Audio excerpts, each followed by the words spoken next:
Welcome everyone to D20 Woodworking. I'm excited for you to be here because I'm excited to have MJ Newman on. MJ, thank you so much for taking the time to be here today.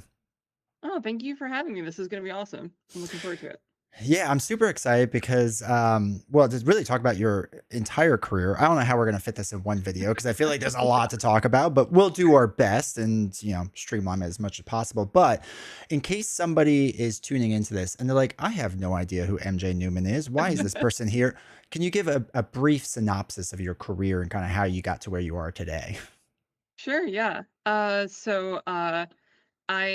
worked in the tabletop games industry for over 13 years now.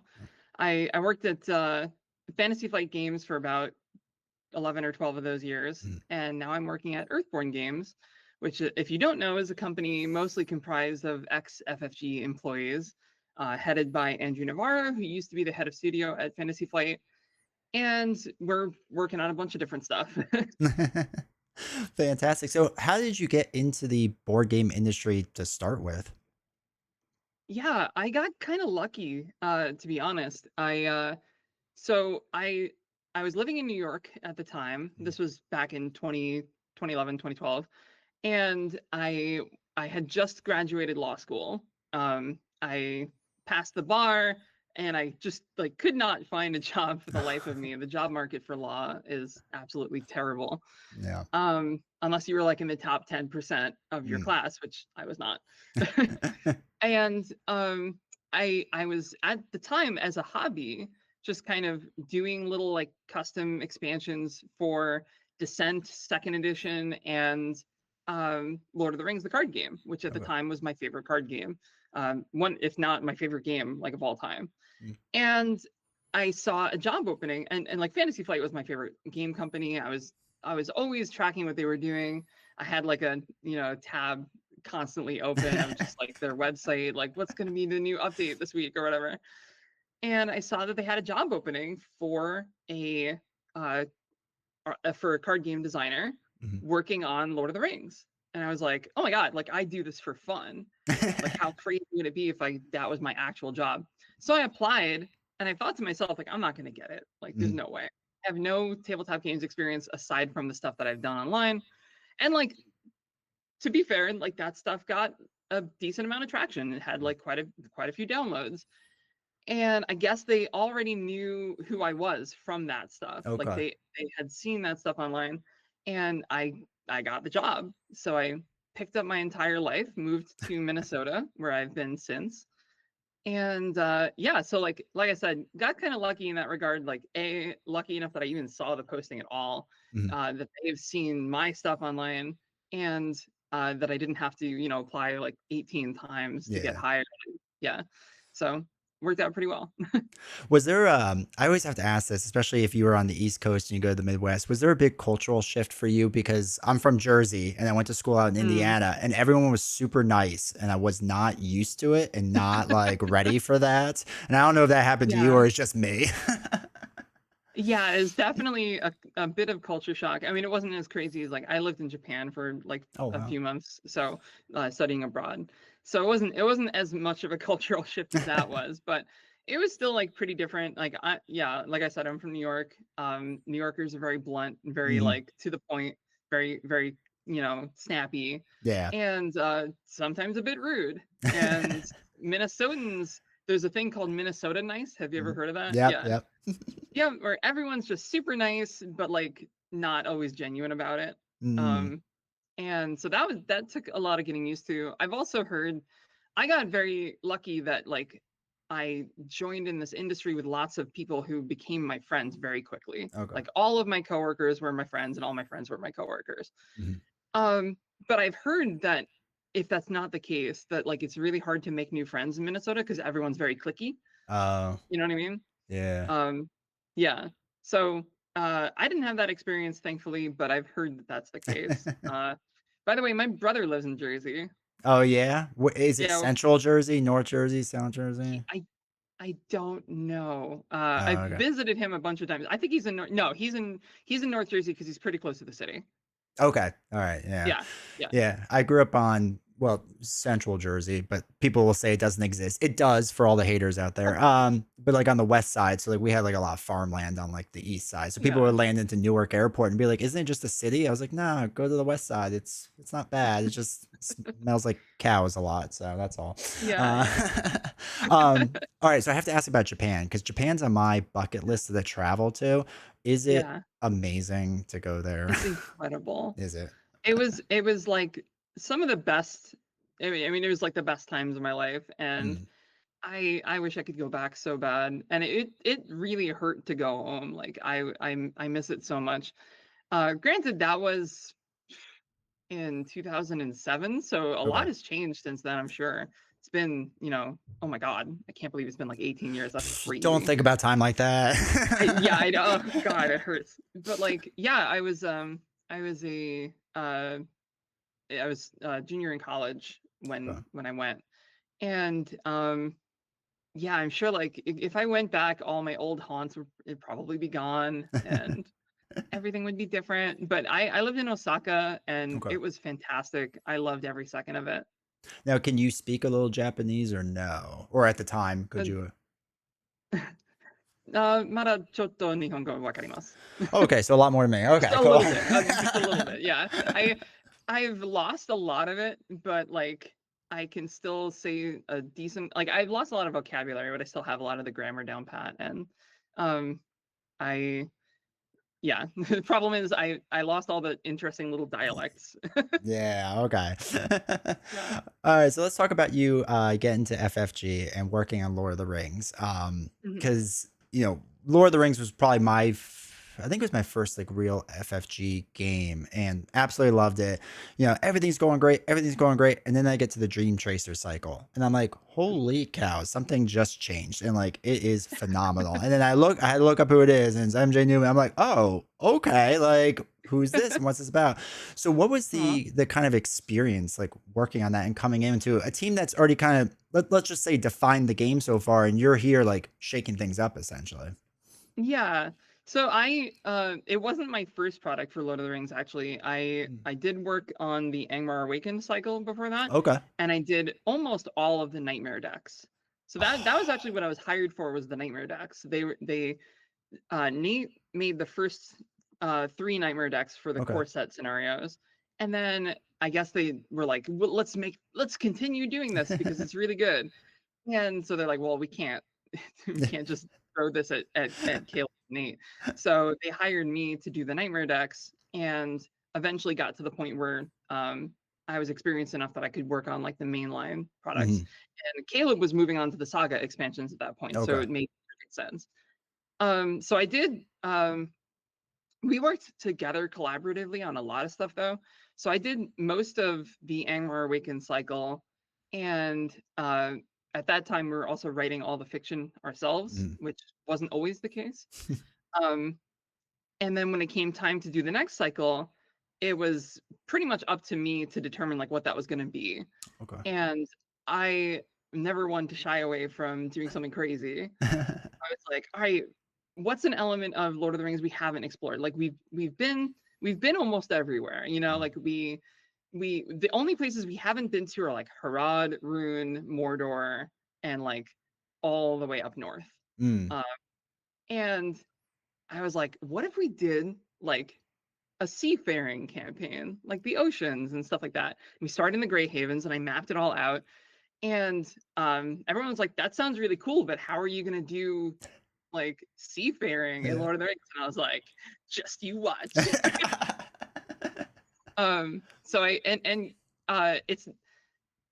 it was a big experiment because I didn't know how well that was going to land with the Mm. boats and the Corsair deck and the heading, and there's a lot of different elements in that campaign. And it was a bit like adventurous to like go that far. Like Mhm. the game doesn't necessarily support those mechanics 100%, so I had to like kind of tweak a lot of things. And but I think that it was so narratively like satisfying Yeah. to have like corsairs jumping off of boats onto your boat, and like you're fighting them off, and then like there's a sea monster, and like it was just very cool. and I think players responded pretty well to it. No, yeah, it was absolutely phenomenal. I mean, like I said, it was one of those experiences just like, oh, like we are really changing the game. Like this is cool and amazing. And I remember, Yeah. I think I was listening to an interview with Caleb. They said after you did the first two, like I guess maybe he did the next scenario, like the third one. And he's like, I just do what Mhm. MJ did, but backwards because it was so brilliant. I'll just do it the other way. It was so I did in Dream Chaser, I did the Flight of the Stormcaller scenario Okay. where there's a separate quest stage where you're chasing the Stormcaller and Yeah. you're trying to like catch up to it. And then in the Harad cycle, which was the cycle after Dream Chaser, after I'd already moved back to, off of Lord of the Rings and onto Arkham, he did the reverse where you're being chased Yeah. on I think on Mumux. Uh, as in the desert. Um, so yeah, That is hilarious. that was pretty clever. I like that. All right, so we have to talk about the nightmare packs because I got them all Yeah. early on and I let them sit around because I'm just like I don't know if I can handle this yet. Because at first I thought it was just going to be pure difficulty and like obviously a lot of it Yeah. is, but a lot of it was just like there's some wonkiness right with Lord of the Rings sometimes, and you came in and just like fixed all that. So like, what was the process like for that? Because now playing through Nightmare, personally, it's like I don't even want to go back to the original. Like this is just like more Mm. streamlined and more efficient. Yeah. So uh, kind of there were two goals. Well, actually there were like three goals. One was so Nate came at it with the approach of like um when you're playing a competitive card game and you have this player that you're always playing against, they bring the same deck every time, but Mm. then one day they go home and they tweak their deck a bunch, and then you show up and you play against them and like around a kitchen table or whatever, and all of a sudden their deck is way better than it was before. And like that's kind of the feeling that he wanted to evoke, that like you're playing a familiar scenario, but everything's a bit more cohesive, everything's a bit Mm. more, mechanically combo-y Yeah. um and harder to an extent, but also like different, you know. Mm. Like it, we don't just want it to be the same thing but harder. So like the numbers just go up and that's it. Right. Um, and especially with those early scenarios, like some of the later nightmare decks, I didn't do that much tweaking Yeah. because we'd already found our footing by then.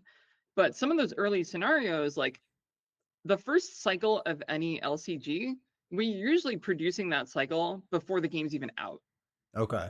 So we don't know what's going to land. We don't know like what's working and what's not. Like we have our play testers, but that's just such a small portion of people compared to the wider, player count. Yeah. So um, so a lot of those early scenarios, um, I went in and I kind of tweaked things and like kind of fixed little broken things and kind of made it work a lot more cohesively. Mhm. um, in addition to making things harder, in addition to just doing fun stuff like, conflict of the Carrick. It's like, well, how do I make these four trolls stronger? How about there's another one Yeah. this time? You know what I mean? That kind of thing. Yeah. Well, I was gonna say too, because it feels like there were some people in the Lord of the Rings community that kind of like solved quote unquote certain things or certain scenarios, Hmm. and you just came Oh in and yeah. were like, we're gonna get rid of that. Like, no Yeah, longer yeah, can you do yeah, that. yeah. Yeah, if there was like a super easy strategy that just like, neutered a scenario's difficulty, I would come in and be like, nope, you can't do that anymore. you know. So, And in, also ge- like oh, some of the early Lord of the Rings scenarios had some difficulty spikes that were kind of mm, not unfair, but like very spiky. yeah, And I kind of smoothed that difficulty out a little bit. So like in some scenarios, I actually made it a little easier okay. in some ways and then harder in other ways, you know? So did you all or did anyone, I guess, like pay attention to what kind of the community was doing then after the fact? Like if you saw somebody create like this crazy deck and you're like, we need to slow this person down. Like we can't have them be doing this. Did you ever pay attention to that Yeah. stuff? Okay. Yeah, definitely. There were certain strategies, especially in the early years of Lord of the Rings, that were very, very, very powerful and very like pervasive. Like everyone was using them, and we wanted to kind of break that up and encourage people to use different decks and like experience things differently. So, if there was a strategy like dwarf swarm, like everyone was Mhm. running dwarves, lots and lots of dwarves, and we would try to do strategies that would like mix things up so that they were like, oh wow, okay, my usual deck isn't working, let me try this other new deck that Mm. I've never tried before. Yeah, makes sense.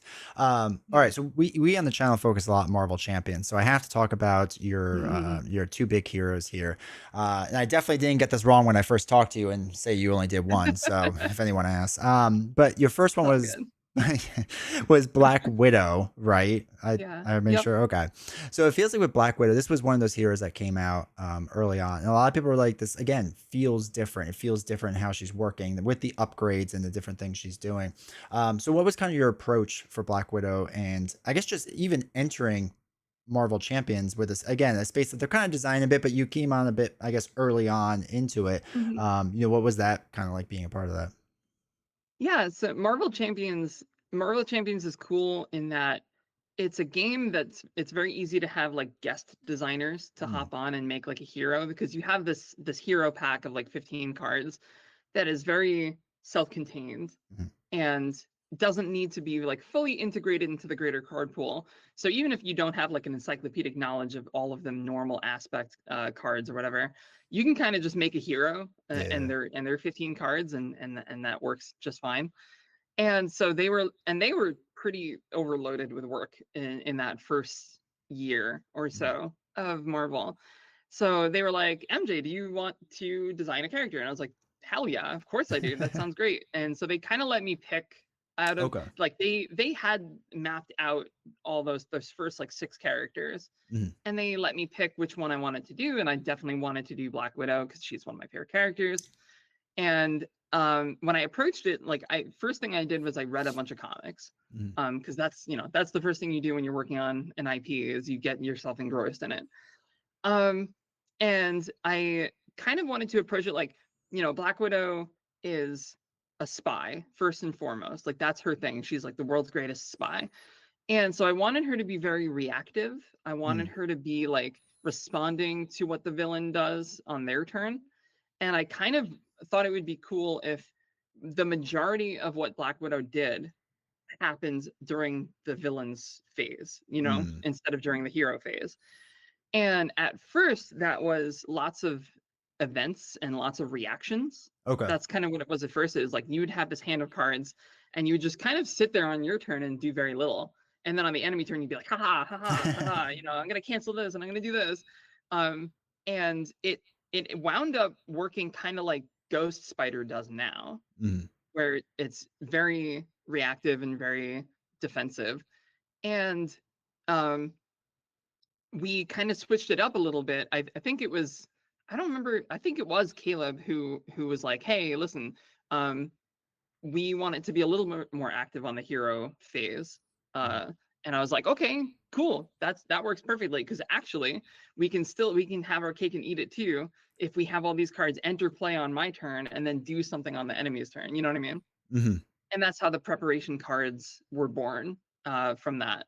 And I'm also a fan of that kind of design where there is like an easy guideposts for creating your deck.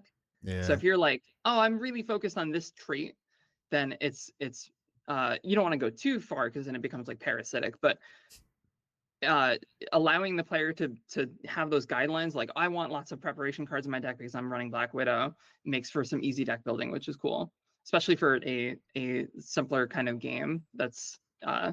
Yeah.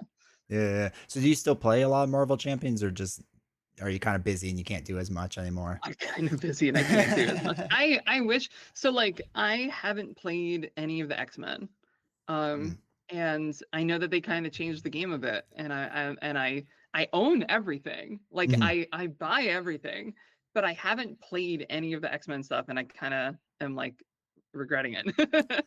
You got plenty of time. You'll be fine. Yeah, I have so much on my plate. Like I barely play anything these days. Um, Mm, Obviously I'm playtesting Rangers all the time, but which we'll get to, I'm sure. mm. But like I haven't played the new Arkham cycle either. Oh wow. I just haven't played it. I just haven't had time. That must be rough though, like trying to balance that. Like you want to be like, involved in the well, you want to be like obviously doing your job, but past that, you want to be like, hey, I want to play all these games and see what cool things people are coming up with. And it's like, can't. Yeah. There's just so many games now. There Like is. the games industry has grown so much over the last decade and now there's tons of like big campaign games that like Mhm. didn't exist, 10 years ago. So now there's stuff like Kinfire Chronicles and Gloomhaven and Frosthaven and like these big expansive games that take hours and hours and hours and like dozens of play sessions to beat. And I just don't have the time. I Yeah. just don't. I own a bunch of them, and some of them are great couples games too that like me Mhm. and my girlfriend play, but I we just haven't had the time. Well, that's the thing. Like my buddy got Frosthaven, and he's just like, "Hey, this will be a really good game." I was like, "Oh, like how long?" He's like, like 100 hours or something. I was like, "When? Like when do we have that time?" Yeah. Yeah, and 100 hours is generous. Like it's probably We're more than that, flying. Yeah, we're honestly. flying. Yeah. Yeah, because I think that game has like 90 something scenarios, and you My don't play God. all of them, but you Yeah. play a decent chunk. So um, yeah. all right. So moving on to Spider, and when Spider came Yeah. out, I mean, okay. So I have to be honest. When I first read the preview for Spider, in my head, I'm just like, I don't get how this works. Like, I don't get how this hero is gonna be good. Like, three hand size? Are you kidding me? And like, one person in the community was like, no, no, no. Like, it'll be good. You'll see. I was like, I don't know. Like, I trust MJ, but like, oh boy, I don't see it. And I've been wrong many times in my life, and this was one of those times. So what was the design like that? Like, 'cause it felt like kind of a big risk hero in general. Like this again was something we really never saw, having a three hand size, especially in the game where they're like, you want bigger hand size, you want bigger, and you're just like, we're gonna do the opposite of that. Yeah. So Spider actually I had a bit more creative freedom, I feel like, with Spider than I did with Black Widow. For a bunch of different reasons, but I remember watching Into the Spider-Verse and being like, "Oh my God, we have to make a Spider-Verse box. Like this would be amazing." And I like really pushed for it. And eventually it, went up the chain and kind of got approved. Not like entirely because of me, but I was definitely like very Yeah. vocal about it. And they were like, well, yeah, let's strike while the iron's hot. We'll do a Spider-Verse box. And which it didn't end up being much of a Spider-Verse Mm, story, but it was very all the characters were Spider-Man. And at the time, I hadn't read any of the Spider-Verse comics, any of mm, like the Spider-Geddon and like that stuff. And so all of my knowledge of Penny Parker was from the movie. And so my first draft of that character was very different because in the mm, movie it's like a separate entity. Like she doesn't yeah. really sit in and pilot it as much. It kind of does its own thing. And it was more of a pet class sort of deal, like Yeah. Power Fantasy, where you have this robot and you kind of tinker with it, and it kind of does all the work. Um, and then I started reading the comics, and I was like, oh shit, I have to go totally back to the drawing board because it's more like an Evangelion. Like it's big, and you get in it, and Mm, you pilot it like a mech. mm, And we'd had a lot of like suit characters, like Iron Man and Black sure. Panther, characters who like have a tech suit. And I wanted her to play differently from those because she's not the same. It's like with Iron Man, it's like he is the Yeah. Iron Man suit. You know what I mean? Yeah. But with her, it's more like a vehicle that she's Mm, piloting. And I really wanted to have the moment where like here's the mech card and here's her card and she gets in the mech. Like mm, that's what I wanted. I wanted her to get in the mech, Um and so that was kind of where the main mechanic of having the two cards separate that flipped together and then mm. combined, that's where that came from. And from there it was like, well, if you're gonna have a cool mech, you got to have lots of cool upgrades for your cool mech, right? Yeah. Um, and I thought it would be kind of cool if the upgrades, instead of just doing damage and doing other things, also worked as her resources. And in tinkering with that, that's where the three hand size came about because it's like, well, she's all these upgrades are going to be her resources, so she doesn't need a big hand size. In fact, it would be bonkers if she had a big hand size. Yeah. Um, and that's yeah. So it all came together pretty quickly once I figured all that out.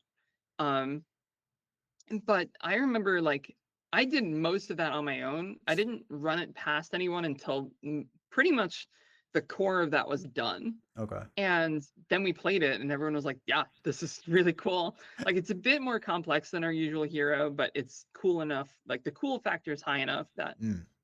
it works, and that kind of like Dream Chaser. That's kind of my style. Is like it's a bit more narrative or mechanically uh, complex and maybe at times a little clunky, but like it's so satisfying when it comes Mhm. together that you instantly forgive that stuff.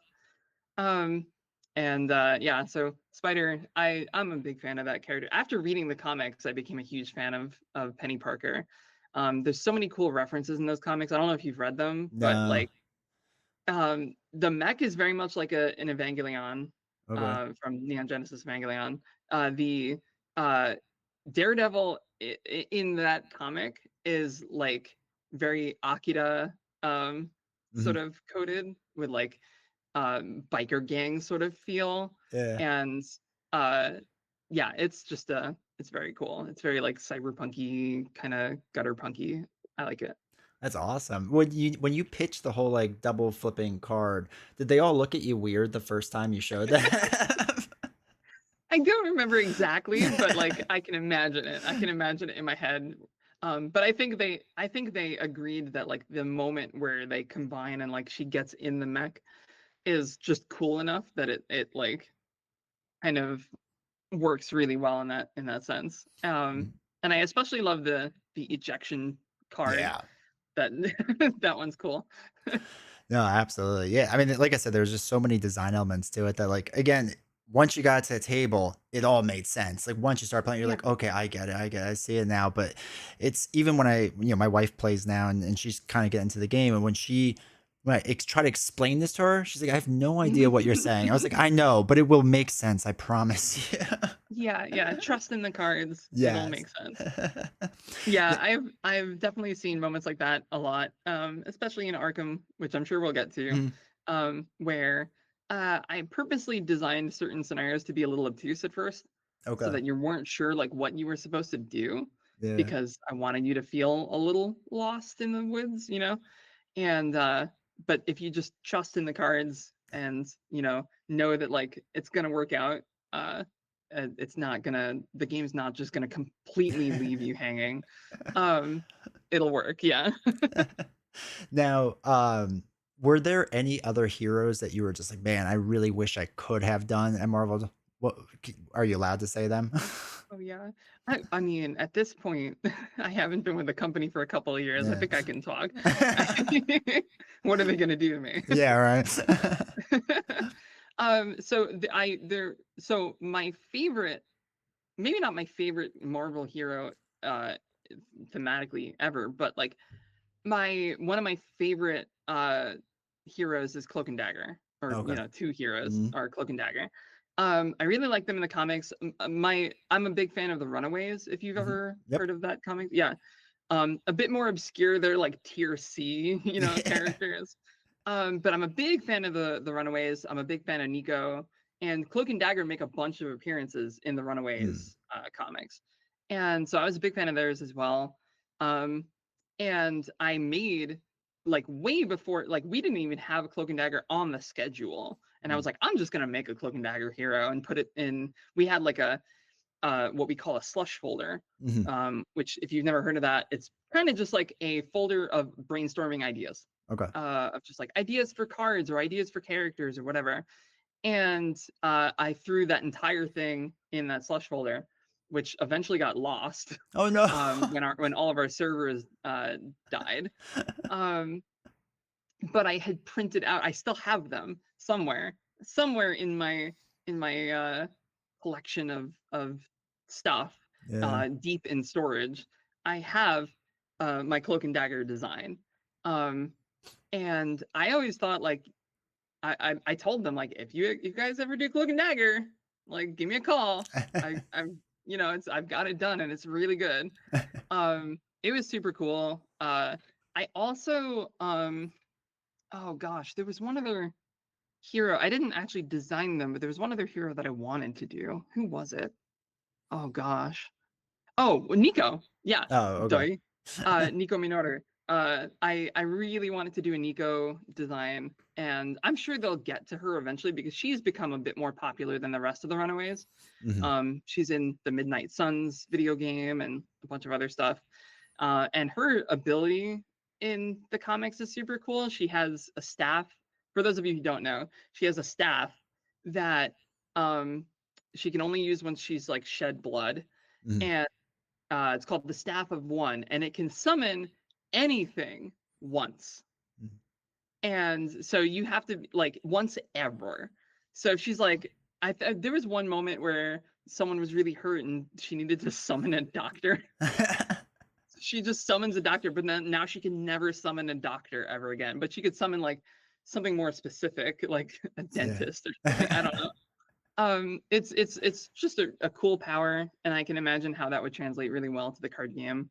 Um, and she has a very gothy kind of Mm. feel to her, which I like. I have a big crush on her. It'd be funny if you had to get like super meta with the game, and like every time you play, you have to make a checklist of the things that you have Yeah, summoned for your right. card pool.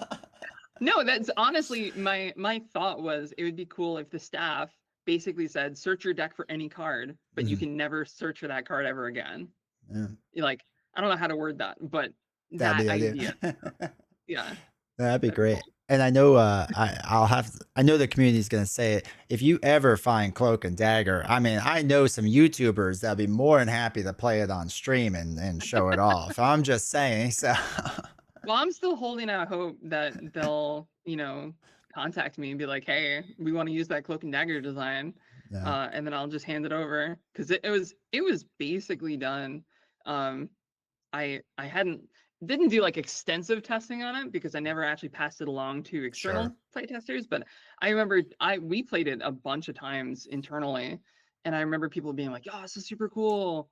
Again, it was a bit more like a bit more mechanically heavy, Mhm. but like very satisfying to play. So, um, yeah, I hope one day we can Yeah. get to that. But I remember like other products they at one point were like, let's do a Defenders wave, and we'll do, Daredevil and Luke Cage and like Cloak and Dagger will be in there, and like a bunch of other and Heroes for Hire and stuff like that. And then it got pushed, and then it got pushed, and then it got pushed. Like other things came in and was like, oh well, we want to do what was it? The Infinity Gauntlet stuff, and then we Yeah. want to do this and this. And by that time I was long divorced from the Marvel Champions, like team. So um I didn't have any sway. Yeah. Well, I was gonna say you just perked a lot of ears, I'm sure, because Daredevil is one of those things that this community has just been like, when we get, he's on all the card art, it seems, and Yeah. we just Yeah. can't get it, So, I'm sure he's coming. Like all right. there's so many characters in Marvel. It's crazy how many characters there are. And there are characters that I don't even know. Like I don't know Wonder Man. Who's Yeah. Wonder Man? But he's cool. Like the Yeah. design Yeah. is cool. And yeah, so I'm just like whatever.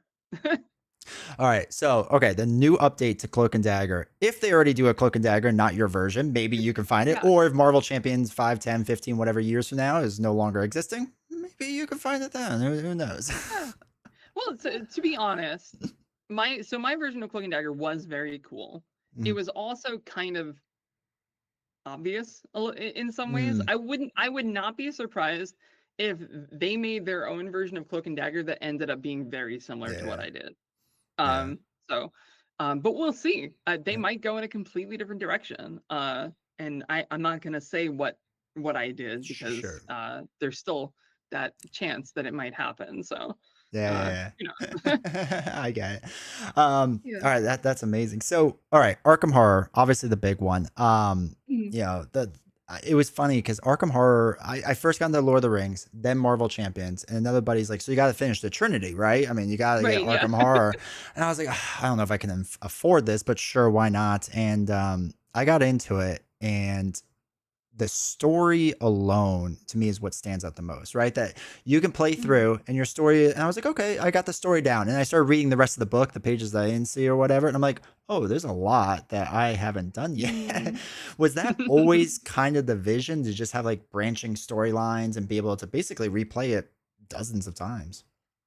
Yeah, when we pitched Arkham, so there were several different versions in development throughout like the years. Very early on, there was a version that me and Eric Lang were actually working on. Mm, That he eventually joined Simon, Cool Minis or Not, and left. So we were like, okay, so let's start from scratch. And that's when Nate was put on it, and it was me and Nate. And very early on, we were like, we want this to feel like part card game, part role playing game, Mm, like 50-50. You know what I mean? yeah. And some of the role playing mechanics got cut a little bit throughout the early development. Like we wanted there to be dice at Mm, one point, because RPGs have dice, yeah. um, and that got cut pretty quickly. Um, but anyway, point is RPGs, like one of the hallmarks of an RPG is that your decisions matter. You know, like Mm, the decisions that you make, your performance in scenarios, your everything can branch, and the more branches there are, the more um what's the word, like uh the more crazy the plot yeah. gets. Yeah, the more permutations, that's the word I was looking for, there are. And we kind of expanded upon that more and more with each cycle. I remember the core set had like a couple major decisions in the beginning and in the end, Mhm. and then in the middle, like your performance mattered. But in like some of the later campaigns, it was crazy.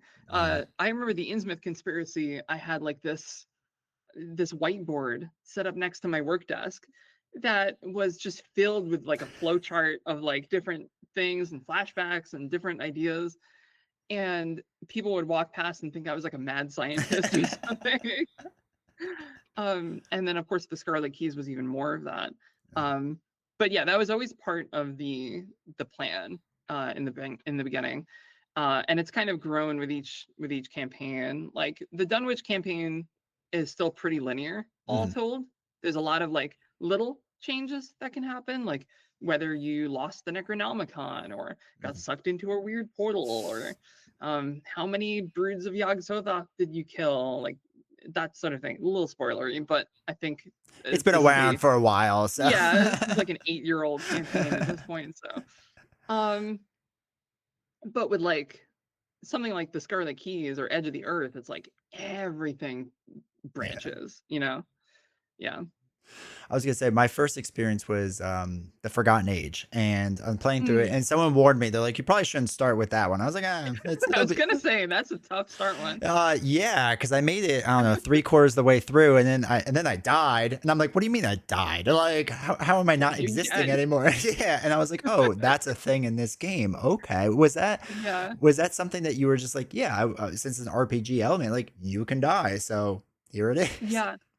Yeah, like one big difference between Arkham and Lord of the Rings is Lord of the Rings and eventually, like, and when they did the big reprint lately, they've Mm, added like more campaign mode stuff.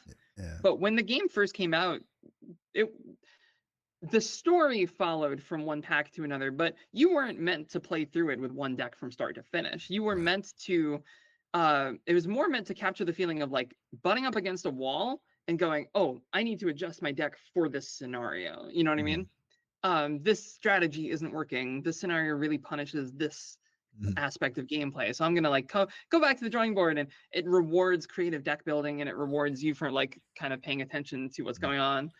But Arkham, we purposely shied away from that, and instead we're like, no, we want you to take your deck and play through this whole thing from start to finish, because we want you to feel like this is your character, okay. that and like you're attached to this character, and you gain experience points, and you customize your deck a little bit as you go. But we didn't want you to we purposely avoided allowing you to adjust your entire deck in Mhm, between scenarios, you know. um so and then I in particular wanted to be pretty brutal about it, because I'm a big fan of like Call of Cthulhu, the mhm, RPG, and I'm a big fan of Lovecraft, and I'm a big fan of horror games in general. And so I wanted there to be real consequences for losing, mhm. and but like you still move forward, Sure. but I wanted there to be always this risk, this like sword of Damocles hanging over you, that like at any point your character could die or be driven insane, Mm, and then that's just it, you know. mhm, Either you're starting over with a new character, or that's just the end of the campaign mhm, and you've got to start over. um so like even right I don't think we had anything like that in the core set, but right at the in Dunwich, seventh scenario, I think there's just a you lose the campaign Yeah. uh thing that can happen. Yeah. Yeah, I think the fail forward idea is just like kind of brilliant how it works because like especially in the beginning it's just like okay like you're gonna be rough and you're not gonna play super well and that's what I ran into. I was like oh I failed forward like surely this game will not Yeah. punish me that bad and then oh no it will. It's kind of there's this tension, like you want the game to respect the time investment that Hmm. you've put in, Yeah. but you also want the game to have consequence, right? Yeah. And I have this problem with like Gloomhaven. And don't get me wrong, I like Gloomhaven. I think it's fun. But if I spend 4 hours playing a scenario and I lose, and then I have to replay the whole scenario, ugh, Bad feeling. I hate that. That's a bad feeling. Um, so yeah, we definitely want it, and we've noticed that with Lord of the Rings, where if you Lord of the Rings difficulty goes like this over the course of a cycle. Because again, we didn't expect you to take a single deck and play through the whole campaign with it. Mhm. So we wanted there to just be kind of these weird difficulty spikes. Um, we did not want to do that with Arkham as much. We wanted the difficulty to sort of ramp. Mhm. Um, whether we were able to accomplish that or not is a matter of some debate. But um, and so for that reason, like if there was a weird spike in difficulty, we wanted you to be able to just move past and like continue on to the next scenario and experience the full campaign, and then you can always go back and replay it if you want to. Yeah. Yeah. When you were doing Arkham, like Dunwich is always considered like quote unquote easier, right? A little more straightforward Sure. and whatever. And then you know Carcosa okay gets a little more complicated, you know, Forgotten Age a little more complicated. Was that kind of the goal? Was just like I just want to add more things. Like you probably Mm. know how to play this game, you get the general idea. Let's make it kind of get crazier and crazier. Was that kind of your rough idea, or you just like started from scratch each time? I would say it wasn't something where we sat down and were like, yes, let's do it this way. It's Right. kind of just the natural progression of a card game over Okay. time for it to kind of grow in that way. I will say we did play test every cycle with at least a couple players playing just the core set and Okay. that cycle. We did that especially with Lord of the Rings, but we did it with Arkham as well because we wanted someone to be able to pick up a core set and pick up the latest cycle off the Mm. shelf and still like stand a chance. But you are right that like they get not just progressively more difficult, but progressively more a lot. You know what I mean? Yep. Um, and there are certain ones that I think work better for an intro. Like the Forgotten Age is not a great first campaign No. because it is brutal. Yeah. Don't do not do But like it. yeah, but like a campaign like Edge of the Earth, while it does have a bit more complicated pathing, and it definitely has the partners add a bit of complication. The partners also add a lot of leeway and Mhm. make things a little easier because you have this powerful ally who's with you the whole time. Um, so I would say there are some campaigns that accomplish that better than others, but ultimately I think it's the natural progression of a card game to just kind of grow in different directions and become a little bit more complex with each expansion. And it's kind of on the designer's uh, mind at all times to try to rein that in a little bit. Mhm. And never been very good at doing that myself. So it's usually other people who come in and are like, you should cut that mechanic." You can't be perfect at all the things, so there's gotta be some weak link. Yeah. So with Edge of the Earth, right? So you all went from basically having the one main box and then like what 6 blister packs after the Mm, fact, and then Edge of the yeah. Earth they kind of changed and they're like, hey, what if it's just one big box? Was this like difficult for you to kind of switch to do? Like, what was that Oh yeah. like? Yeah, yeah. It was kind of a I was a big proponent of the earlier model Mm, and understanding completely why it got changed mm, and like why it had the problems that it had. But for me, like we had this discussion very early in the game's lifetime of like how do we want to present the cards? How do we want to put them into packs and divide them up? And for a long time, one of the um one of our producers was big on like, no, let's split up the encounter cards and the player cards. Okay. And I was very much like, I think we should bundle them together because uh we don't want to leave like, I don't know, potential players on the floor there. Like we Yeah. want everyone to have a reason to pick up a pack. And if that reason is just the player cards, then like cool. If that reason is just the encounter cards, cool. If that reason is both, even better. Mhm. Um and but eventually it just became, I mean, the game was getting buried under the weight of its own expansions, you know? And we also noticed that with cycles, there was a lot of drop off near the end. Mhm. Um, like the first pack would sell a lot, second pack would sell a lot, third and fourth a little bit less, fifth and sixth a lot less. Um, and we wanted to smooth that out because we had all these extra 6 packs of a cycle lying around. So eventually the decision was made to cut down the number of SKUs. We had like an obscene number of SKUs. Sure. And I I was a little, not like salty, but I was a little like, oh man, like at first, because I remember in those early days, it was something very special going on Reddit, going on Facebook, going on Discord, and seeing all the chatter Yeah. about like predictions for the next pack and where the story is going to go. And, you had 3 weeks of hype Yeah. every month, you know? And that was really cool. But yeah, I think it had to change at some point. Like there was a moment where it was just like, yeah, we've got to fix this.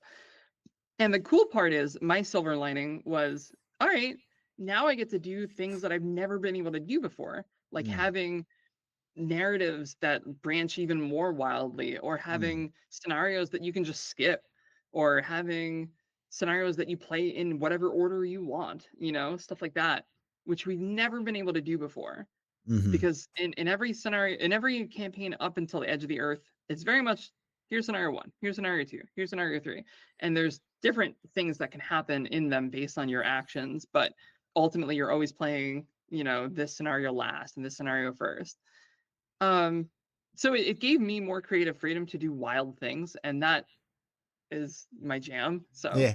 it ultimately, I came to terms with it and I was happy. Um, and I also really like the storage, Yeah. element of it.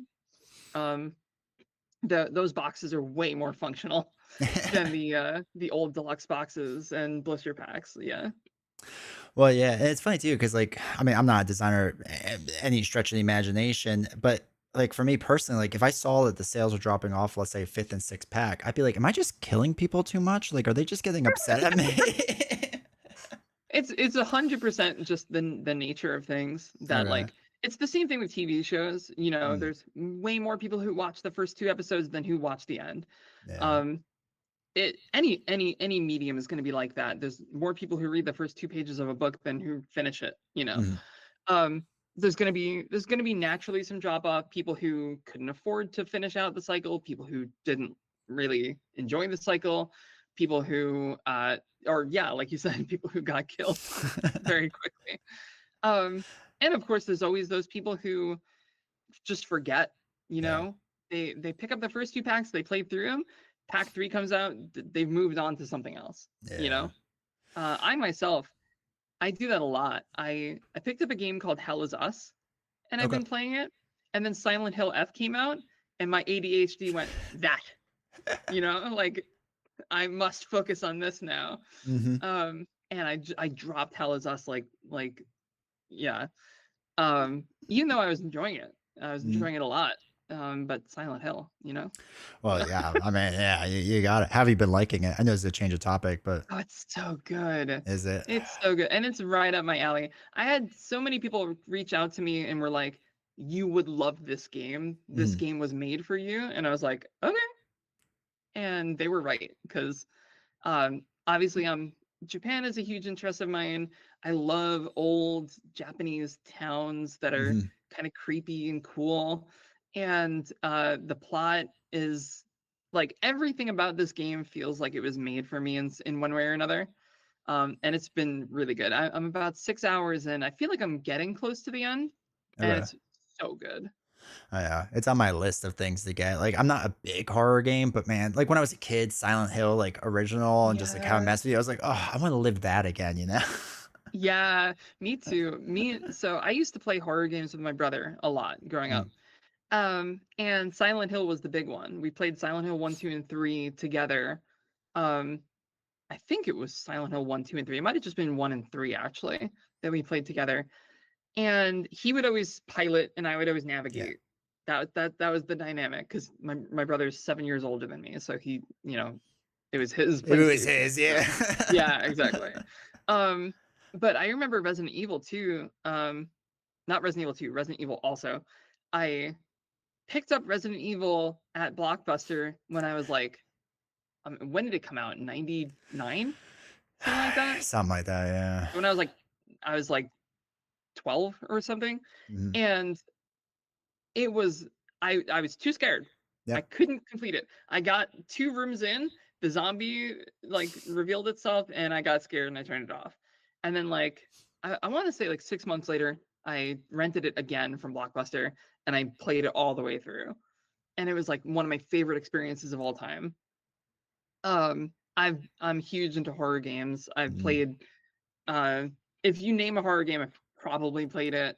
Um and probably loved the shit out of it.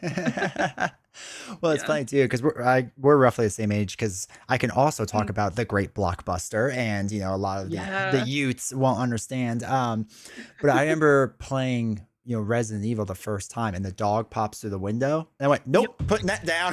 I can't Yep. handle Nope. Done. that." The jump scare of all time. Yeah, I used to work at a Hollywood Video. Oh, So that's I got a lot of stuff for free. I could just rent stuff whenever I wanted. that's a sweet Pretty cool. gig. Yeah, Yeah, it was a sweet gig in that regard. yeah. Okay, that little But tiny I was portion. also yeah, I was like 16 maybe. Mhm. Um and yeah, it was an ass gig other than that. Like, Take the benefits where you can get them, right? yeah. And then I moved on to GameStop for like 5 or 6 years, which was worse. Was it? Oh my god.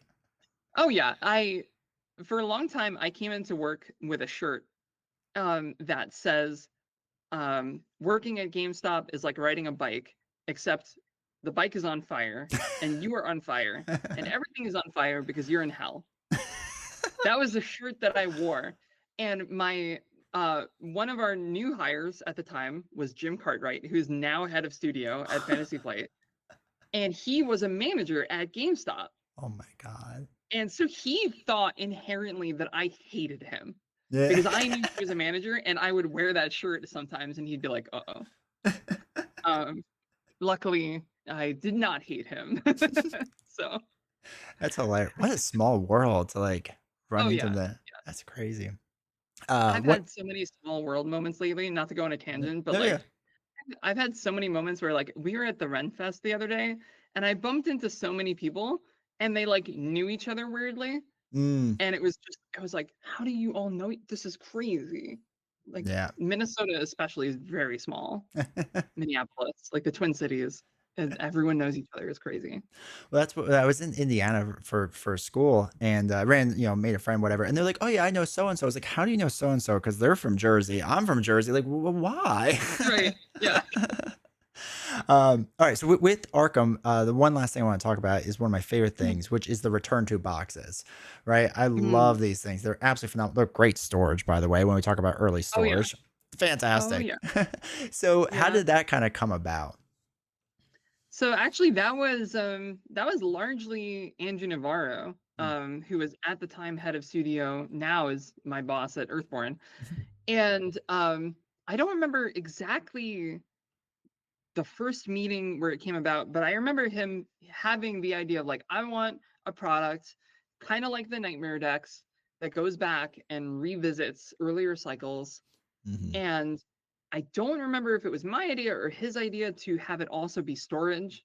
mhm, Um, but I was like, no, this sounds great. Like this is my jam. I've always wanted to go back and revisit some of these earlier cycles because now I have like all the knowledge, mhm, Like I said before, like when we were working on Dunwich, the game had not released yet. mm. Even like early Carcosa, the game had not released yet. Oh wow. Um, so there were definitely things I wanted to go back and revisit and change. And there were player cards that got cut that never made the cut that like I wanted there to exist. A lot of those early return to player cards that are just upgrades of existing cards from that cycle were cards that were cut, you know? Mm, okay. Um, I'm thinking of like the upgraded hollowed mirror from and occult lexicon from the Circle Undone. Those were 100% just like cards that got cut and I wanted to put back. And lots of like different versions of locations and different Mhm. versions of things that like we just didn't have room for Sure. in the original product. Um, and so yeah, it was kind of a dream project, but sadly, we stopped making them, as you know, Yeah. and I wasn't privy to the exact reasons why. I suspect that a lot of it was sales drop off, Sure. and just we were trying to minimize our SKU count. And if you're trying to minimize SKU count, the first thing to go is going to be an expansion that's an expansion to an expansion. You know what I mean? Like that just makes sense. I'm sure that they sold fine. Like our margins on them were good. Yeah. Um, they didn't require a ton of new art. They didn't require a ton of new like upfront costs. The packaging wasn't obscene. You know, it wasn't like Mhm. they cost a lot to make.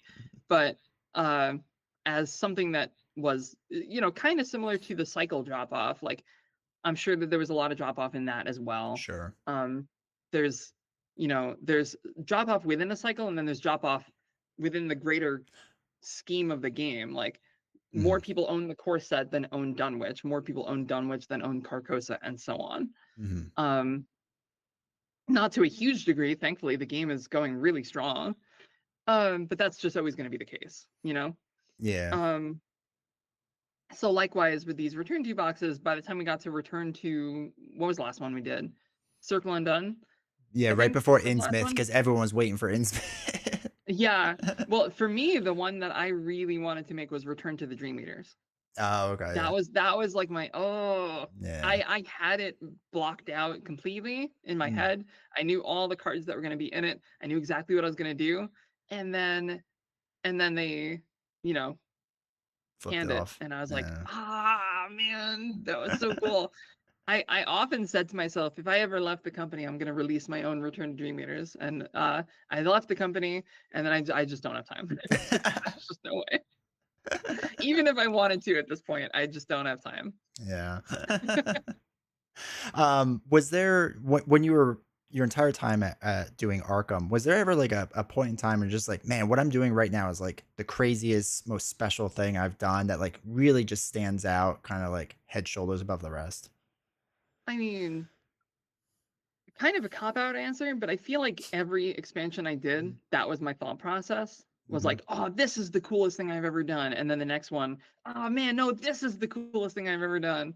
And that's kind of how you have to be in order to stay, you know, sane while Yeah. working in a creative field is like, you know, you gotta stay passionate and you gotta do what makes you happy. Mhm. And it just happened to be that what makes me happy is what made a lot of other people happy too. Because, like, I made a game for me, you Yeah. know, I made the kind of game that I would want to play. Mhm. And thankfully, the game that I would want to play is a game that a lot of other people enjoy too. Um, but I think, like, if I had to give a more definitive answer, it would probably be either the Scarlet Keys, the globetrotting element with the map, um, or the Dream Eaters, the two campaigns that kind of happen side by side with you, interweaving back and forth Mhm. between them. I remember the first time we played, excuse me, I remember the first time we play tested the Dream Eaters with two groups, Okay. playing it that way, which to me is like the optimal way to play the Dream Eaters, is you have two groups that are playing that don't know what's happening between the two groups except when you come in together to do an interlude Mhm. and then you break again. If you can play the game that way, it's so good. If that's your blind play of the Dream Eaters, it's so good. But I know that for a lot of people that's not, feasible to get 8 people together or whatever. Yeah, no, I remember the first time I played it solo, so I was like, doing one side and the other side, and I was like, "Oh man, I'm really ruining something for myself here," because I can see both sides of the story, and like Mhm. it's good, but it's just like I can see what you're saying with that. So, Yeah, yeah. Similar to Labyrinths of Lunacy, mhm. where if you can play in 3 separate rooms, that's the optimal play experience where you don't even know. Yeah. I was very inspired by Resident Evil Outbreak when I made Okay. that campaign, which, if you don't know, is like the first and one of the only online Resident Evil games that they ever made. It was very ahead of its time. It didn't do very well, but it was very ahead of its time. And one of the coolest parts about that game is if you weren't in the same room, Mhm. you could not communicate. Mm. And you had no idea how well the other players were doing. You had no idea if they had turned into zombies. You would walk into a room and you'd be like, "Oh, I hear shuffling. I think my friend is here." And you turn a corner and they're a zombie, and you'd be like, "No!" You know what I mean? Um, and I wanted to sort of channel that in Labyrinths of Lunacy, that feeling of like, "Oh, I hope Group B is doing good because we're doing okay here, but we really need the answer to this puzzle," you know? Um, but I think ultimately the moment, if I could pinpoint a single moment where I was like, I'm gonna pat myself on the back for this one because it's so cool. It's probably, and this is a little bit of Scarlet Keys spoilers, so skip ahead like a minute if you haven't played the Scarlet Keys yet. But the Bermuda Triangle, Oh, okay. uh, that, uh, just the idea of like, you know, harnessing the story of like things going missing and the map and that triangle of locations that already existed on the map. I was like, mm, this is good. This is cool. That's awesome. I love it. Yeah, Scarlet Keys is one of those things like I played through and again I was doing it solo and I kept going to the wrong locations all the time. So the game was just like, you shouldn't be here, dude. And I'm like, oh man, so now I need to play through it again. Now with that I have more Mhm. knowledge and like go through Yeah. it properly. Yeah, one of the it was a very ambitious campaign, and I knew going into that like there wasn't going to be. I somehow crammed 10 scenarios into that box. That's insane to me that we managed to cram 10 scenarios in there. But at the time, I remember being like, there's no way, like half of these locations are not going to be scenarios. Mm, There's no way we're going to do a world map and only have 8 spots on it. yeah. That would be silly. Um, and so I knew that there were going to be some players who accidentally, unfortunately, have the experience of like wanting to play a scenario and they just keep going to narrative events and like nothing happens. And that's where the idea of the dossiers were born, Yeah. of like, let's telegraph where the scenarios are going to be so that if they really want to make a beeline for a scenario, they can just do that. Mhm. Um, but there was also some weirdness in how to present those dossiers. Like, do we present them in the page for that scenario, or do we put them all up front somewhere? Like, Yeah. I tried a bunch of different layouts and eventually settled on what's in the guide now. But um yeah, there were sacrifices to be made with that, I'm sure. So what was it like now that you left FFG, right? And now it's kind of like your baby, Arkham Horror, right? Is like now in new hands. Like, you know, Yeah. what's that like? Like just kind of passing the torch there. On the one hand, it's difficult Mhm. because, like you said, like Arkham is my baby, and I want it to succeed. Like, I want it to do super well. I want it to keep going for the next decade, and it's hard to let go. It's Yeah. hard to, especially those last couple years. That last like year at FFG was tough Mm. for me because I wanted to stay involved. I wanted to keep doing. I wanted to keep working on Arkham. You know what I mean? Mhm. And it was my decision to stop working on Arkham. I didn't get kicked off or anything, but it was tough to let go. But at the same time, I'm forever thankful and happy that the people that took up the reins are the people I trust and people that Yeah. I wanted to pick up the reins. Like, That's cool. Duke was my intern during the Innsmouth conspiracy, Okay. and I was blown away by his knowledge of the game, his dedication to the game, his knowledge of horror in general, and his the the scenario that he made. So like, I don't know how much you know about what happened back then, but like A Light in the Fog, that scenario Hmm. in the Innsmouth campaign, he pretty much designed it. Oh, okay. Um, at the time, what we had was we had these interns, and the final thing that they work on is an intern project. Hmm. And that intern project can be whatever they want it to be. It can be like a character, it can be a hero for Marvel Champions, it can be this, that, or the other thing. And like 99 times out of 100, that stuff doesn't actually get used. It's just there to test their knowledge of what they've learned, and like get them engaged and get them thinking of, critically as a game designer. And for Duke, I was like, I don't have anything for this scenario written. So if you want to work on this for your intern project, and I'll use whatever I want to use from it, awesome. He was like, great, that sounds awesome. And I used all of it. I didn't cut any of it. It was great. Yeah. All I did was give him a little bit of guidance. I think my guidance was somewhere along the lines of, in the second half of the scenario where you're underground, I thought it would be really cool to create pressure from both top and bottom. Hmm. So you have the flood coming up from the bottom, and you have the dude, Osiris, coming down from the top, and like kind of hedging, cornering you in the middle. And that was pretty much the only guidance I gave, and he nailed it. Um, so when he was applying, I was like really pushing. I was like, hire this guy. Like, Yeah. please. And then with Nick was my DM like in Dungeons and Dragons for years. He's one of my best friends, and he's one of the Mythos Busters, so he knows the game really well. And is into horror, and is, a good game designer in his own merit. So I I was like, no, this is perfect. Like, please. So I'm very happy that like and of course, like, Waleed, I didn't know before he joined, but we've become friends, and he's an awesome guy. So like, I'm very happy with. Oh, and Reed now. Mm. Um, yeah, like everyone who's touched the game lately has been a joy, and I hope that continues moving forward. I'm really I trust that the game is in good hands, and Mm. I'm looking forward to the day where I can sit down and play something that I have absolutely no clue what's going to happen next, Yeah. Have when you play games, not Arkham Horror related, but just any game, do you look at the Mhm. design and you go, I would have done it this way. I think this would have been a little Oh bit my better. God. I have done that since I was like 6 years old. No joke. No joke. I have done that since before I actually, yeah, like that is my curse, is I can't truly 100% enjoy a game. I'm always thinking about it critically, Yeah. like a game designer, like, I would have done this. You know Mm. what I mean? Even games that I love. Yeah. I love Gloomhaven, but I can't help but be like, man, I would have done things differently. You know what I mean?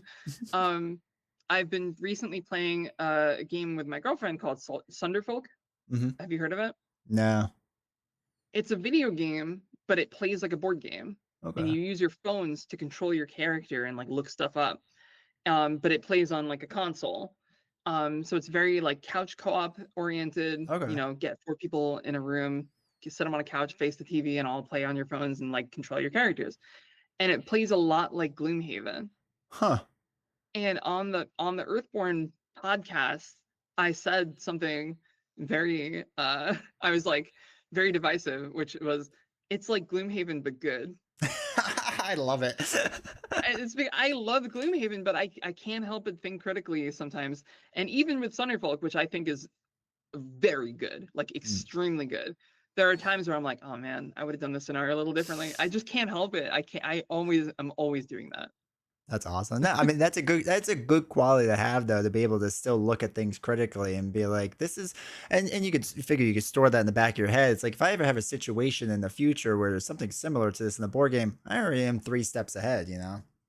It's a blessing and a curse. It's a blessing and a curse, because like on the one hand, it's like I can't fully 100% turn it off and just enjoy something for what it is. Mhm. But on the other hand, it's a good quality for a game designer to have, Yeah. because I'm always thinking like a game designer. Yeah, absolutely. All right, Yeah. so switching to Earthborn Rangers, you make this Yeah. giant leap over. Everyone's shocked. Everyone's upset at first. MJ, why are you leaving? Why? What are you doing to us? And then you join Earthborn, and it's funny too because my chat was always like, "You should play Earthborn. You should play Earthborn." I was like, "No, no, no. Like, I'm sure it's fine. I'm sure it's good." Then you joined. I'm like, "Okay, I'll take a look now. You know, what Yeah. are we doing here?" So, what has that process for you been like to work on that game now? Yeah. So I backed Rangers when it first went up on Kickstarter. And because I was, fan of everyone who works at Earthborn Games. They're all friends and coworkers of mine. And it looks really cool, so I wanted to support it. And then I played it and I was kind of blown away. Like game was doing a lot of really cool smart things, and I kept finding myself in the mindset of like, man, I would love to do something in this game. It reminded me of early Lord of the Rings, not in Mm, terms of the gameplay. The gameplay is very different, but in terms of the mindset that I had when I was playing, I was constantly churning ideas of like, oh man, it would be so cool if this happened. It'd be mhm, so cool if I could do this in this game. And it made me want to do content like, for the game, like the way that I used to do for Lord of the Rings back in the day. Um, and it gave me that passion and drive that I maybe didn't have for a while. mhm, Like I obviously I did because I love Arkham and it was so much fun to work on. But the last like year and a half or so at Fantasy Flight after I left Arkham, um, it felt a little meandery. yeah. I was constantly tinkering with new ideas and nothing was landing. And I had a I'm going into maybe a little too much detail, but I had multiple really cool projects that Mhm, never made it out the front door. mhm, Um, and so, uh, and Navarro had reached out to me earlier and asked, like, are you interested in being involved in this? And at the time, I was deeply invested in this thing I was working on for Fantasy Flight, and I said no. And so I called him up and I was like, "Are you still interested?" Like, I played Rangers and it's really good. Like, can I join you? What was it kind of I think of someone because like I've been with my current company, my real job for 12 years now, and like the thought of moving on, it's just like, oh, like this whole new thing and this whole new world and this, you're comfortable where you are, right? And now you're taking this Yeah, big risk. Was it ever like that for you? Was it ever kind of scary, or were you just like, no, I trust and I'm good, yeah. a little of both. Okay. One thing that has been difficult to reorient myself is the conflict. The scale of conflict and the type of conflict in Rangers is very different Mm, than in any game that I've ever worked on. Lord of the Rings is very much a good versus evil sort of game. There's a very clear antagonist and groups of antagonists. Arkham, same thing. Uh, but with Rangers, it's a very like person versus nature kind of mhm, game instead of person versus person or person versus whatever. And it's a very uh the mood is different, the tone is different. Like it's not spooky scary, yeah. it's not uh grim dark or brutal. It's kind of cozier, but like there's still some like scary things that can happen, but they're more grounded. You know what I Mhm, mean? It's like the the scary thing of being lost in the woods at night and a wolf shows up, yeah. and that legitimately scary, but it's not as scary as like a monster from another dimension. You know what I mean? So that took some adjusting for sure. And like my prose writing has needed adjustment over time. Yeah. Um, but like gameplay wise, I kind of just dove right in, and it's been really fun to work on. I I've always been very quick to adapt when it comes to like new processes and new methods and new like when I'm learning a new app or a new uh uh or working on a new game. Sure, yeah. That usually is pretty quick for me. So that hasn't been much of a problem. It's been more like getting the tone right. Okay. I I think was yeah. I was gonna say with Navarre, do you go to him and be like, "Hey, how do you feel about Earthborn Rangers After Dark?" And we just kind of like go crazy with this. uh we So like I've had a decent amount of creative freedom in some regards, and not as much in other regards, and but I've never pitched like the horror version. That would be really funny. Something to keep on the back burner, right? Yeah, right. Well, I mean, and now we have a new game that we're working on, Hub World Eidolon. I don't know if you've heard much about it Mm, at all. Um, and that setting is also like rife for exploration. Um, and I do feel at Earthborn like it is a smaller team. Uh, feel like I have a little bit more say sure. in in not in like in some ways I have more say and in other ways I don't. But in some ways it's like it's easier for me to pitch ideas. Yeah. With Fantasy Flight, so I'm kind of getting in the weeds here, but like Fantasy Flight's a big company. Asmodee is an enormous company. Mm, And when you have a big company, it's kind of like piloting a really big ship. It takes a long time to shift course and it takes a long time to move and to like you're not as agile. But with we're an 8-person team at range at Earthborn Games. We're very agile. We're very able to easily change course, make decisions. If we want to, overhaul the website, that's something that we can do, yeah. quickly. There's still a lot of work involved. It's not like the work is less, but we can get together, make that decision, and then make it happen. Mm. But with Fantasy Flight, if we wanted to even just post something on the website, it had to go through approvals and like it had to go in front of all these people's faces and like they had to approve it and they had to like their teams of people who review everything. Um, and it's tougher to and it's tougher to pitch new games and new ideas at a big company too. Mhm. Um, at Earthborn, if Andrew likes it, then we're good. Very good. So Well, yeah, then that's the thing we always joke about with like Marvel Champions or whatever. It's like, okay, even if you get through Fantasy Flight Games and Asmodee, whatever, it's like you have the big mouse on top of all of it with oh Disney. yeah, oh yeah, yeah. So lots of layers of approvals and like I'm very thankful and pleased that I managed to dodge a lot of Mm, that in my early career because like first of all, back when I joined Fantasy Flight, it was only like 40 people, okay. and it wasn't owned by Asmodee at the time. Um, and Lord of the Rings, working with Middle Earth was a breeze. Mm, Middle Earth was great. They very rarely pushed back on anything, and when they did, they had a pretty clear reason for it. okay. And we were like, okay, yeah, that makes sense. You know what I mean? Like, okay, yeah, cool. Or they'd push back on something, and we'd quote something from the source material and be like, well, actually, we feel pretty strongly that this does work, and they'd be like, oh yeah, you're right, actually. We so and with Arkham was our own IP, and I was kind of the most knowledgeable person in the room most of the time, not all the time, but most of the time with regards to Lovecraft and horror and Arkham. Mhm. Being a big fan of Arkham horror to begin with, and be a big fan of the source material. So a lot of times they deferred to me Mm, in in a lot of ways. And it was very easy for me to be like, yep, this next campaign is going to be this, and it's going to be this, and this is going to happen, and this. And they'd be like, cool, go for it, sounds good. have fun. Yeah, exactly. Um, but with Marvel, that's not the case. Definitely with even with Rangers, like most of the world, most of the setting it's Andrew's baby, and he knows everything about it. And some of it's written down. We do have like a world book and like a story Bible kind of thing, but a lot of the times I have to run stuff past him, be like, hey, would they say this in this world? Like, would this happen? What about this? And he's very involved and he plays everything, which I'm thankful for because otherwise I Yeah. would be guessing, how much of this works and how much of this doesn't. Uh, yeah.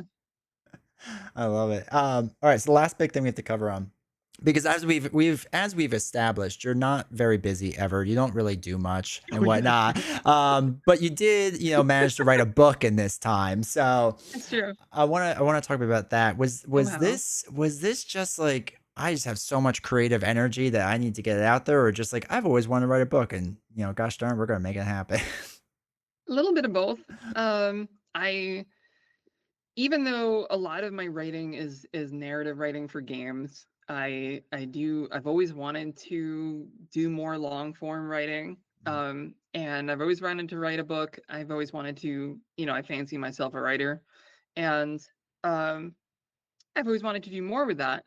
And when it became clear over the course of many years of Fantasy Flight that like I wasn't going to get that chance at Fantasy Flight to like write a book, Mhm. for numerous reasons, mainly being that they don't do that. Um, I went to, I think at the time, Chris Gerber was head of studio, and I was like, I'm writing a book. Is that okay? Basically. And he was like, yeah, sure. We don't do books, so that's fine. This was back before Aconite existed as like Okay. our book, our fiction imprint from Asmodee. And I think at one point Aconite did exist while I was writing the book, and I kind of just kept doing it anyway. Um, and what was I gonna say? I had this story idea that was nagging at me, kind of in the back of my head, and I got some of it through in Dream Eaters with like the black cat Mm. and a lot of that. There's some DNA, there's some shared DNA between the Dream Eaters and my book. But uh there was still so much more brimming in my mind. And I remember at one point I did a like a sprint. Do you know what I mean when I say a sprint? No. A sprint is like you sit down with a bunch of other people and you write for like an hour or Oh, 30 okay. minutes or something, and you just see what comes out of it, and it's just stream of consciousness, no editing, just go. You know what I Mhm. mean? And a lot of it's to see how many words you can get out, but it's also just to see what happens. Mhm. And I participated in a few of those, and one of them I wrote about this girl who lives in her attic and plays like SNES and watches Sailor Moon in her attic when she's up late at night because she can't sleep. And it was very much like a bit of a self-insert in that like I didn't have an attic, but I kind of did that in the basement of my own house. And I struggled with insomnia for a very long time. Um, and That story grew into what is now like the framework of The Key and the Crescent, the book that I wrote.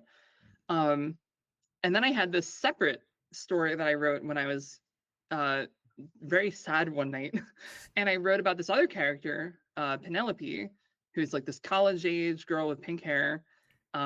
This is back before I transitioned, but Mm. I was, again, kind of a self insert, Yeah. and like her problems that she's going through, and it was again very much born out of my own anxieties and my own, feelings. And these two stories I merged together to create what is now this book. Um, and I remember it burned through me like a fever. Mm. I wrote the majority of the book in like 2 months. It was very fast. I can't match that speed ever again. I don't think. Like I don't think it's gonna happen. But I was feeling so much at the time. There were moments where I was crying while I was writing. Mm. Like I was just feeling so much, and by the end of those couple months, I had a book, and I was like, "Holy shit! I wrote a book. What the fuck do I do now?" You know what I mean? Like, sorry for cursing, but That's right. yeah. Um, and so I kept editing it. I kept refining it. I went through like 6 different versions Mm. of the book. Like I just kept going with it, and eventually, you know, uh, published it, self-published it, put it on Kickstarter, raised about $10,000, which is pretty amazing for Yeah. a first-time author doing self-publishing. And I have a second printing. You can see it here. I don't know if this is going to be video, but you can see it. Um, and I'm working on book 2, which has been much more slow going. I've been working on book 2 for like 4 years now. Um, but Yeah, it's been a great experience. Is it one of those things when you're editing through a book, and I don't know if you get this right, because I'm also a writer, I'm the journalist side of things, and it's just like, man, I can Mhm. make this a little bit better, right? I can make this a little bit better. And at some point, do you feel like you just have to like cut yourself off and like, no, this is what we have to go with? Yeah, I mean, that's been a struggle in game design as well. Like, at a certain point, the product, you have to say it's done. Yeah. And the truth is, it's never done. You're never done. there's always improvements that can be made. There's always a moment where you can go back and be like, oh, I should have done it this way. Um, and if you just stay in that mindset forever, Mm, you'll never finish anything. You know what I mean? At a certain point, you have to just take a step back and be like, I'm proud of what I did, mm. and I'm happy with how it looks and what it is. Um, and thankfully, with game design, when you're working for a company, there is a deadline. Uh, that is a good thing. It's great when that deadline is flexible, but it's there has to be a deadline. And with book two, just there isn't a deadline, and that's the part of the problem. Well, now that you say that this can be a second printing, I assume they can get it on your website, right? If people are interested. Yeah. Yeah, you can find, well, for one thing, you can find that on Amazon. So if you just Okay. type in The Key and the Crescent, MJ Newman, or Dark Drifters, which is the name of the series, you'll find it on Amazon. But if you want to purchase it in a way that makes me a little bit more money, you can go on my website, which is bewaretheblackcat.com, and you can purchase it there. I have a whole bunch of copies sitting around me at this very moment. Yes, definitely definitely support the artist directly through them. Not as much through Amazon, but Yeah, I mean, on the one hand, I don't make as much money from Amazon sales, but on the other hand, I don't have to ship it out myself. So, and it's a big reach. I it's, mean, I guess a lot of people go to yeah, Amazon. every now and then I get a check from Amazon for like $2, and I'm like, yes, Yes, that's mine. yes. All right, MJ. Well, thank you so much for talking to me today. I really appreciate it. Thank you for opening up and discussing all this. Like, really appreciate it. So thank you. Yeah, thank you for having me. This was great.